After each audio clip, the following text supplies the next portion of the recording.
Extreme spots. Oh. It's extreme sports.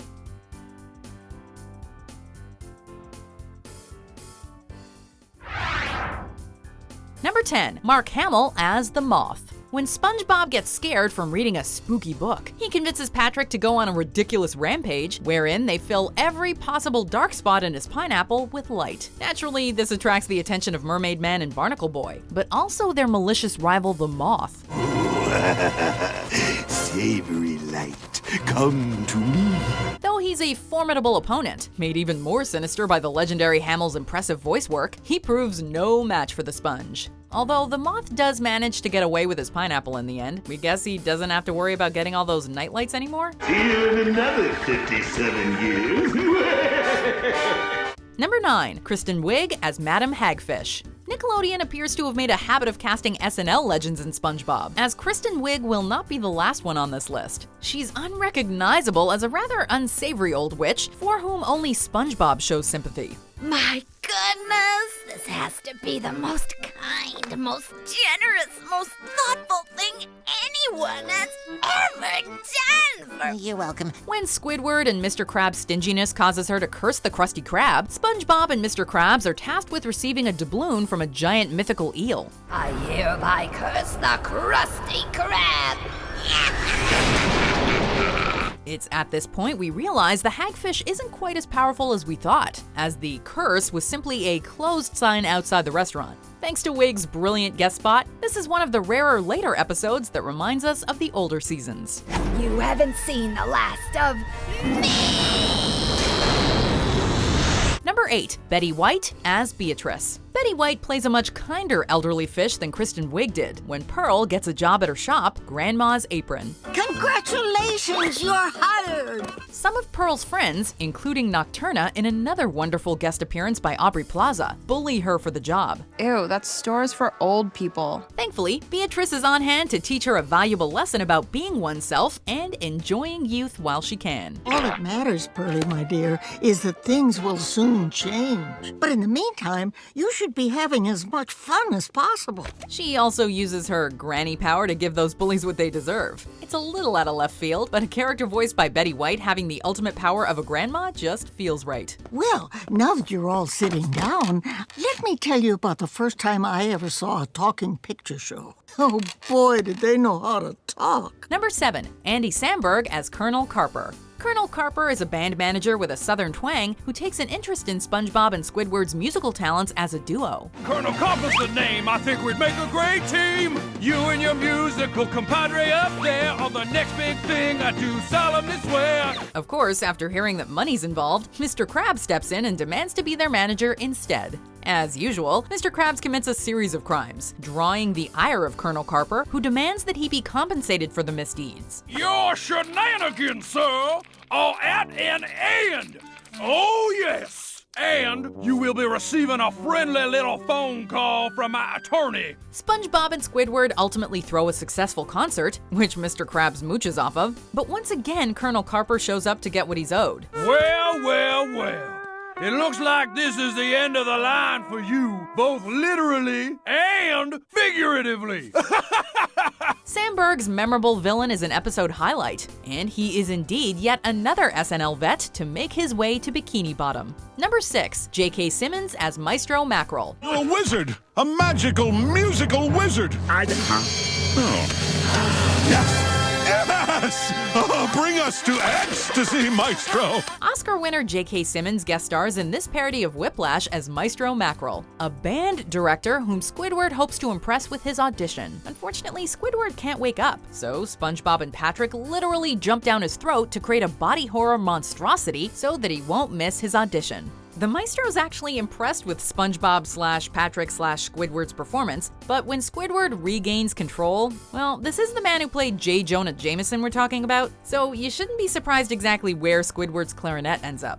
There's also a monster Squidward who's better at the clarinet than the real one. Yeah, it's a weird episode. All right, thank you. Next! Number 5. Amy Poehler as Granny. Oh, how about a little music? Grandma's got a killer stereo system. And here we have one more SNL star, giving an unrecognizable performance as an elderly villainess. When Gary runs away due to SpongeBob's neglect, he takes comfort in the arms of Granny, a kind-looking old fish who's happy to feed Gary anything she can reach. There we go. After this, I'll make up some of those deviled eggs I promised. Though just as Gary discovers that SpongeBob misses him deeply, a dark twist reveals that Grandma has a habit of overfeeding her snails to death. And we finally understand how Polar's performance manages to be sweet yet somehow sinister. Grandma knows how hungry you are, Miss Tuftsy. So she whipped up a quick batch of cookies. Moving as swiftly as we've ever seen a snail move, Gary returns to his remorseful owner. Though it looks like Grandma's days of overfeeding snails are not over. There you are, Miss Tuftsy. Who? You must be starving. Number 4, John Goodman as Santa Claus. Here you go, Sheldon. I believe this is what you asked for. John Goodman is always a wonderful choice to play Santa, and this time he brought St. Nick to Bikini Bottom. In this supremely charming stop-motion holiday special, Plankton has infected the entire town with jerktonium, so that he'll be the only one on his nice list. SpongeBob and Sandy are able to fix this with a song, but Santa still arrives to announce everyone's naughtiness. It seems you're all on my naughty list this year. Naughty list? No buts about it. You've all been a bunch of jerks. In the nick of time, SpongeBob defeats Plankton's robot SpongeBob and exposes his scheme, making everything right under the sea once again. Of course, it wouldn't be a SpongeBob Christmas special without some fun at Patchy's expense. I think stealing a mail truck definitely counts as naughty. Wouldn't you say, Potty? Number 3, Ernest Borgnine and Tim Conway as Mermaid Man and Barnacle Boy. Are you Mermaid Man and Barnacle Boy? Well, we used to be, but now we're retired. This entry is a bit different, since Mermaid Man and Barnacle Boy were much more recurring characters than the others on this list. Ernest Borgnine and Tim Conway played these retired superheroes from the show's very first season up until Ernest Borgnine's passing in 2012. These two lovable old geezers were the stars of SpongeBob and Patrick's favorite show, and if you need any indication of who inspired them, take a gander at Adam West and Burt Ward guest starring as their younger selves. They're kooky, always good for a laugh, and an important part of understanding what makes SpongeBob the fun-loving optimist he is. Feels just like yesterday, doesn't it, Mermaid Man? No, not really. Number 2, celebrities galore as themselves. Who are your guests? You name it, we've got it. Hollywood stars, musical people, singers, jugglers, a guy who does things with knives. For a 10th anniversary special, Nickelodeon recruited live-action appearances from Rosario Dawson, Triumph the Insult Comic Dog, LeBron James, Tina Fey, Will Ferrell, we weren't lying about the SNL presence on this list, Eddie Deason, Craig Ferguson, the late Robin Williams, and Pink, who all appear in live-action moments. We got scurvy, we need a lemon tree. We got scurvy, we just chillin' on the sea.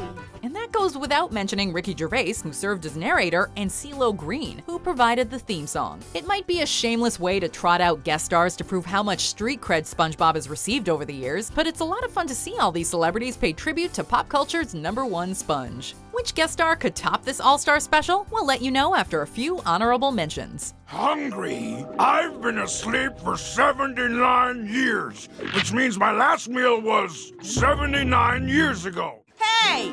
You can't talk to my son that way! Who do you think you are? Hey there, killer! My name is Sharkface. Don't let the teeth intimidate you. The world's biggest, fastest, longest, gnarliest, most totally awesome, perfect wave. Number 1, David Bowie as Lord Royal Highness. Allow me to introduce myself. I am the Lord Royal Highness, but my friends call me LRH. My friends call me SpongeBob. We're gonna be entirely honest here. This was not the best SpongeBob episode, but we got David Bowie, also known as Ziggy Stardust, also known as Aladdin Sane, also known as so many other characters, playing a role with SpongeBob, so what more could you ask for? Art is what happens when you learn to dream. Go ahead, dream a little. The late musical legend played the appropriately majestic Lord Royal Highness of Atlantis, who shows SpongeBob and his friends through the lost city of Atlantis. Now, this section of town is known for its advances in the science of fondue cooking. With Plankton in tow, things go predictably south, and the group is more or less forced out of the city. Bowie is one of the world's most beloved and missed musicians, so this guest appearance has to take our top spot.